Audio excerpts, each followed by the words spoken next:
This is RTV6 News at 11, working for you. I'm happy with the way things are going, and if things don't continue to get better, then there's an election in November. A strong message tonight to legislators, backed up by the thousands who rallied at the Indiana State House today. RTV6 is working to give you the most extensive coverage of today's Red for Ed Action Day. Our Cornelius Hawker sat down with teachers who say they're prepared to take more action if legislators ignore the changes they say they need. Red for Ed!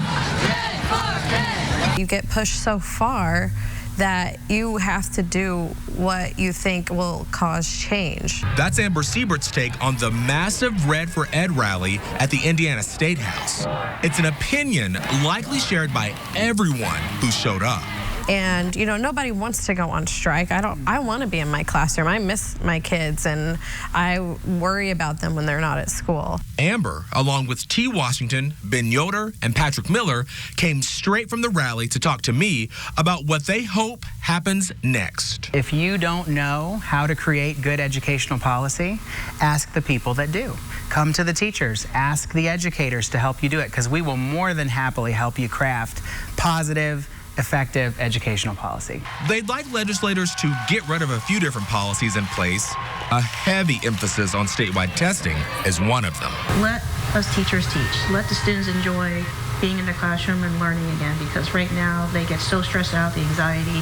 Students are literally crying because of all the amount of state testing that is required. If you really want to know what teachers are doing and how effective they are, see where they can move kids from where they started to where they're ending, not from wherever they started to a certain point. Teachers also want to drop the 15-hour unpaid externship requirement to renew their teaching license. It was put in place to show teachers what the workforce needs out of students, but these teachers say it comes across as something much different. It's not only a slap in the face, it is a blatant display of the ignorance of our profession. You have teachers who are working second, 3, even sometimes 4 jobs. I mean, that right there tells you that we have experience in the business world. Something these teachers say actually needs attention is equality for all students. Whether it's minority groups or LGBTQ students, that's what I want to be talked about more within education, and how can we support all, not just the majorities. As you can see from Skycam 6,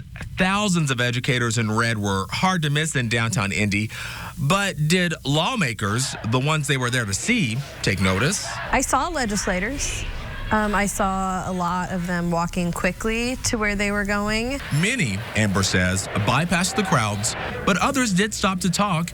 And teachers, well, they're always teaching, so they say no matter what, they want their students to learn from this. I want them to see that when you disagree with something and when you believe in something, that it's important to stand up for what's right.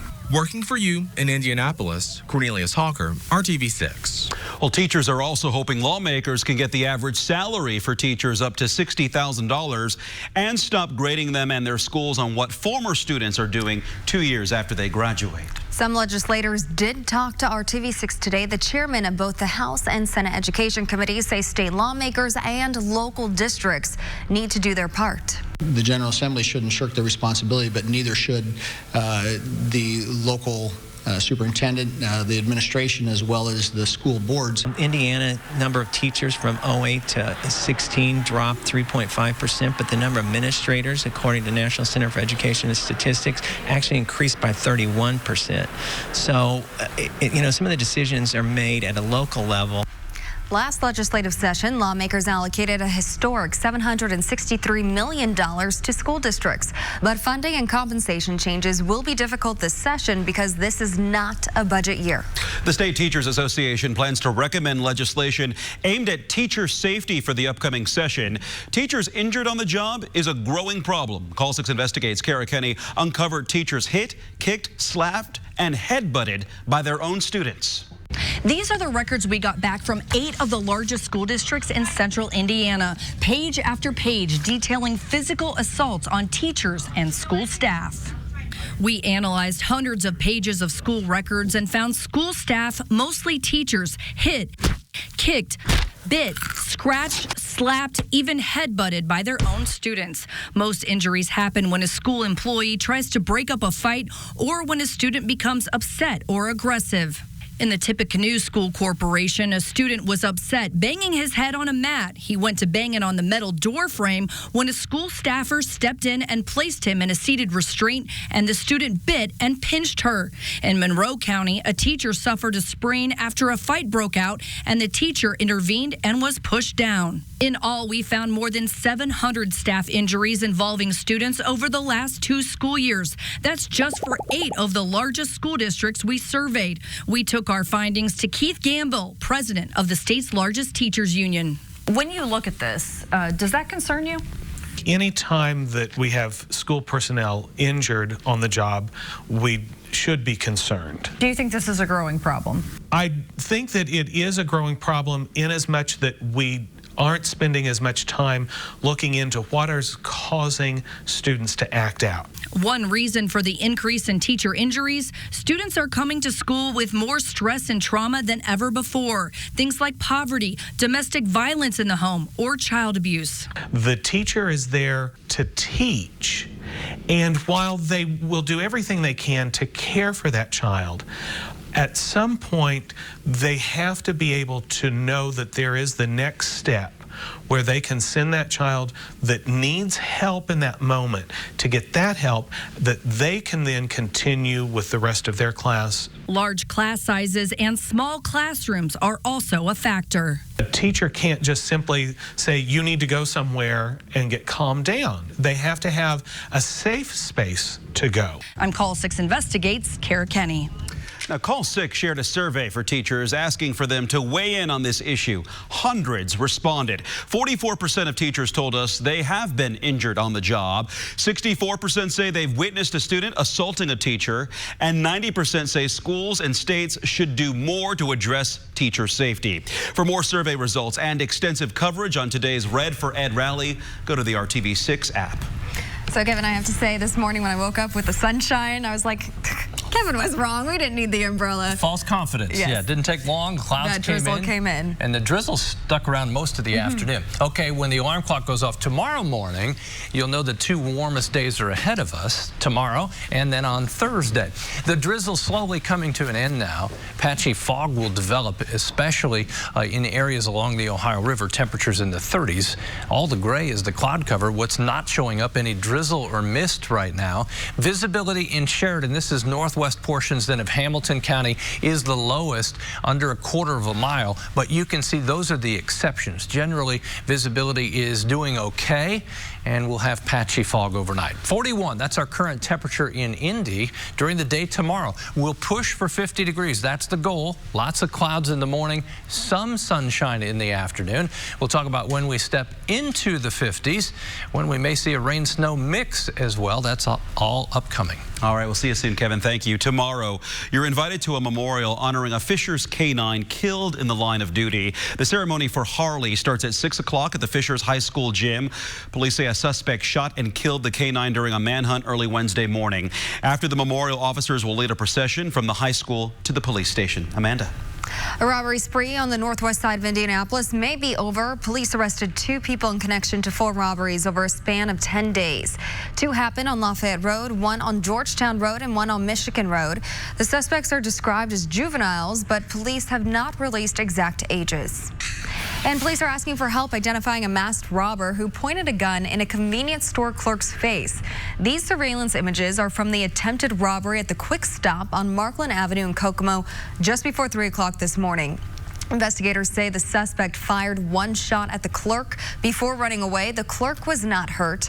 If you have information, call police at 765-456-7017. A growing battle over land on the west side of Indianapolis is now headed to the courts. Today, Ambrose Property Group filed a lawsuit against the city. In September, the developer announced plans to sell the former GM stamping plant after backing out of a redevelopment project on the site. Shortly after that, the city said it would use eminent domain to take control of the land, which Ambrose sharply criticized. Tonight, the deputy chief of staff for the city released a statement saying, in part, quote, "Today's decision by Ambrose to pursue litigation is the latest in a series of disappointing steps away from the negotiating table. While we are prepared to correct the facts surrounding this matter and defend the city's rights under the law, our main goal continues to be pursuing an outcome that is in the best interests of our near West Side residents. Indianapolis is now home to the first living monument in the country. Veterans became part of the monument by standing on top of it. The 4,000-pound piece of Indiana limestone is on Monument Circle. Servicemen and women are encouraged to stand proud, take pictures, and share them. It reminds me of the Visit Indy, NDY, you see in the airport. A couple other places around town I've seen it, where people stand next to it, take a picture. There is a one-year agreement to keep the attraction on the circle, but the partnership can be extended. New at 11, we are getting a look at what Broad Ripple Park may look like in the future. Tonight, the Parks Department shared design options for the new Broad Ripple Park Family Center. Neighbors looked at early concepts and shared feedback at an open house at the current Family Center. Last year, Indy Parks unveiled a master plan for future changes to Broad Ripple Park over the next 20 years. Tonight we're getting input on sort of the types of programming folks would like to see, the types of partnership opportunities they'd like to see with community health. We're showing folks some ideas about what design might look like, getting feedback on that. From there, we will continue to work through the actual formal design of the building and bring some further designs back to the public shortly. Well, if you could not make tonight's meeting, there will be more in the future. We're going to go out and pick up a deer. This happens all the time, but we have to get it cleaned up. That's just part of the job.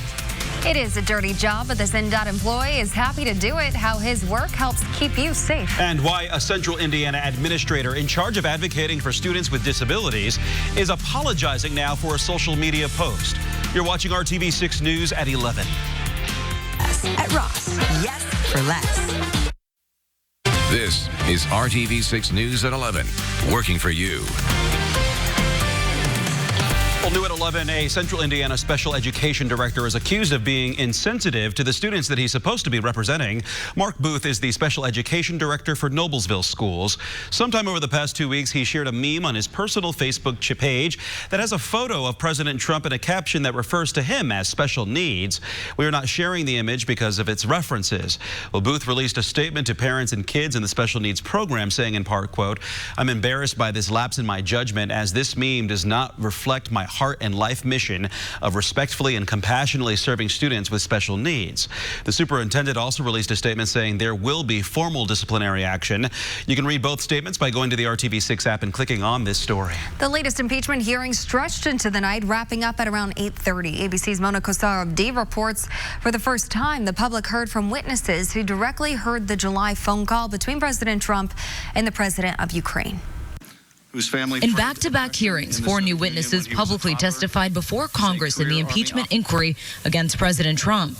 And raise your right hand. I will begin by swearing you in. The day starting with testimony from Lieutenant Colonel Alexander Vindman, a decorated veteran and the top Ukraine expert on the National Security Council, and Jennifer Williams, an aide to Vice President Mike Pence, both testifying that they were on President Trump's July 25th phone call with Ukraine's President Zelensky and found it concerning. It involved discussion of what appeared to be a domestic political matter. It is improper for the President of the United States to demand a foreign government investigate a U.S. citizen and a political opponent. Vindman telling lawmakers he reported his concerns through proper channels, not once, but twice. I did so out of a sense of duty. Republicans on the panel then taking aim at Vindman's character, questioning why he appeared in uniform. Do you normally wear a suit to the White House? I'm in uniform, wearing my military rank. And why his former boss, Tim Morrison, told lawmakers he was concerned about Vindman's judgment. Moments later, it was Morrison in the witness chair, expressing frustration that Vindman did not report his concerns about the call to him first. The GOP witness then testifying he didn't see anything illegal regarding the call. I feared at the time of the call on July 25th how its disclosure would play in Washington's political climate. My fears have been realized. Meanwhile, the former U.S. Special Envoy for Ukraine, Kurt Volker, told Congress he wasn't aware that the Ukraine investigations that were being demanded targeted the Bidens and the 2016 election, which he casted as conspiracy theories. They're not things that we should be pursuing as part of our national security strategy with Ukraine. Throughout the inquiry, EU Ambassador Gordon Sondland emerged as a pivotal witness, and on Wednesday, Sondland will face lawmakers once again to address accusations from other witnesses that contradicted his previous testimony. Monaco Sarabdi, ABC News, Capitol Hill. Vice President Mike Pence will be in Indianapolis tomorrow. He's scheduled to speak at the Strata Education Network National Symposium. The nonprofit corporation helps students transition into college, trade school, or other post-high school educational opportunities. The organization's headquarters are here in Indianapolis. One big change for tomorrow, it will be dry. We had the persistent drizzle and mist through the day and some all-out light showers. Rain comes back Thursday, may mix with some snow showers Friday night into Saturday. More on that setup when we come back in a little bit. As far as our temperatures, the warmest day of the week on Thursday. As the storm system winds up, a strong south wind will draw temperatures into the low to mid 50s. It won't last though. Temperatures fall quickly on Friday once the wind comes out of the northwest. The cooler air will flow into central Indiana, and that's why we have that rain-snow mix potentially Friday night and early Saturday. Rainfall will not be excessive with the next weather system, just like today's rain was under 1/10 of an inch. Should be under 1/4 of an inch as we get through Friday morning.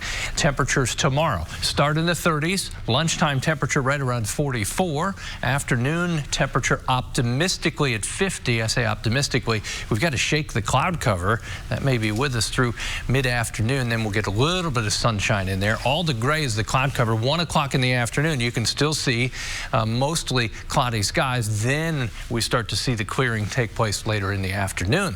Thursday's rain chances dry first thing in the morning. Rain chances will increase through the afternoon to 40-50%.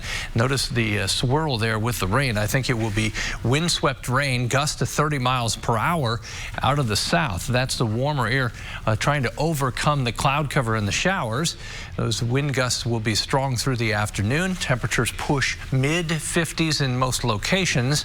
There's your Thursday morning rain. Western Indiana sweeping to the east from there. Then we'll see some more potential rain Thursday night into Friday morning. 7-day planner.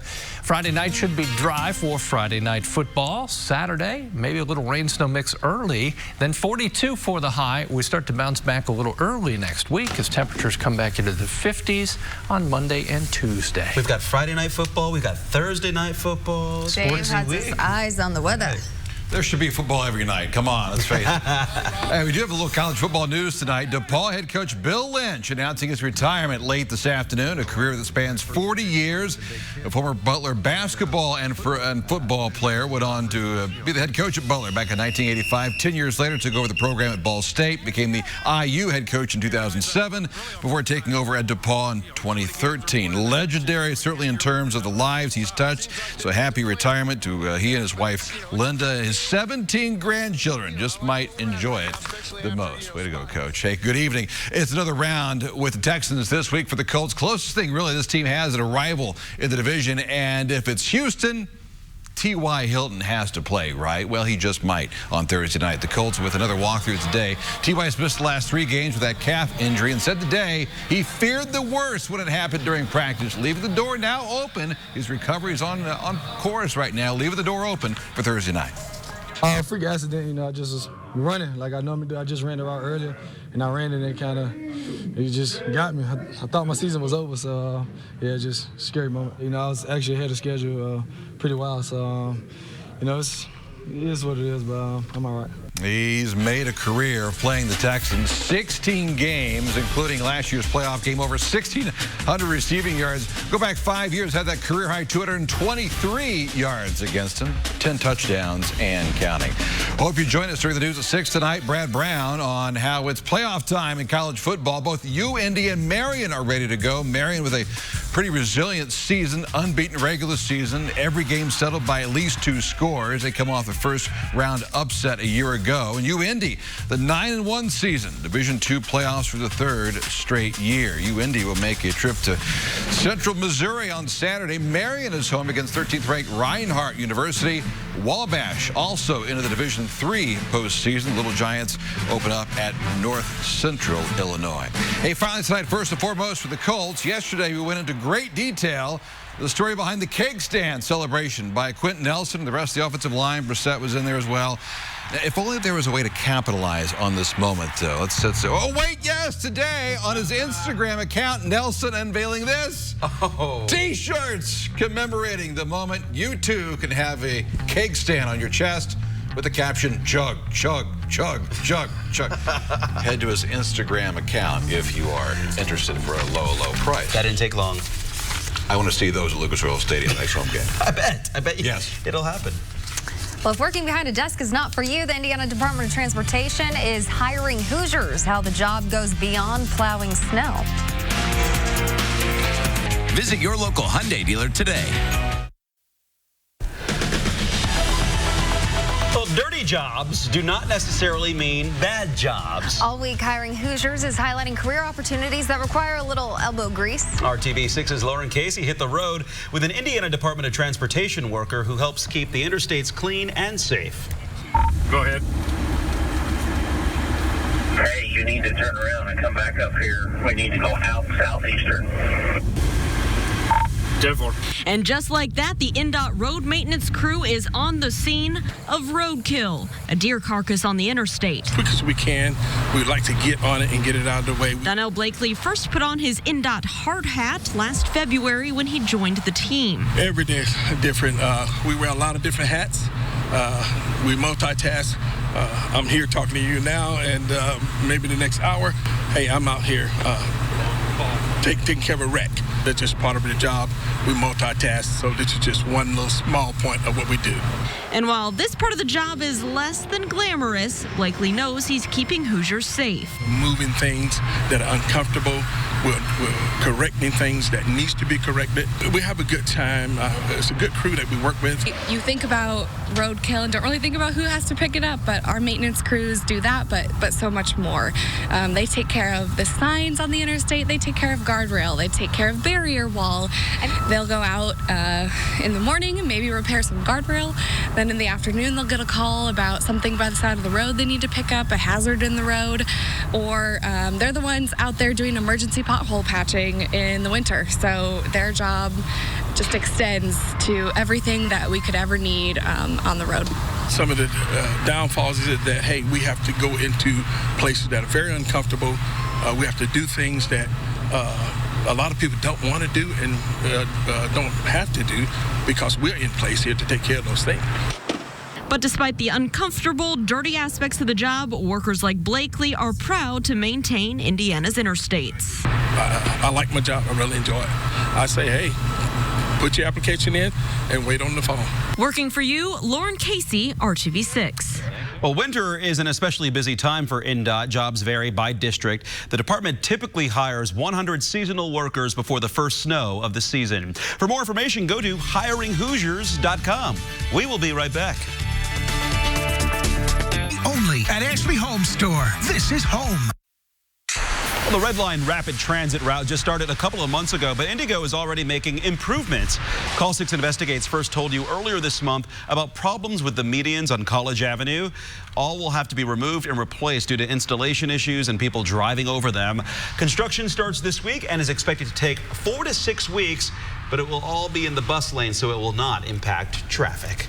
Dry tomorrow. Our rain chances will go up Thursday, also increasing Thursday. The temperature and the wind will see some gusts to 30 miles per hour or more. Tomorrow, we have one goal. I don't know, maybe you have more than that, but right at 50. 50. That's our goal, to hit 50. 50. Okay. Nifty 50. Let's head right for it. I like that. A little bit warmer. Thanks for joining us for RTV6 News at 11. It's been great having you along. Good night. That was so funny. It's the little things. No. It's the little things.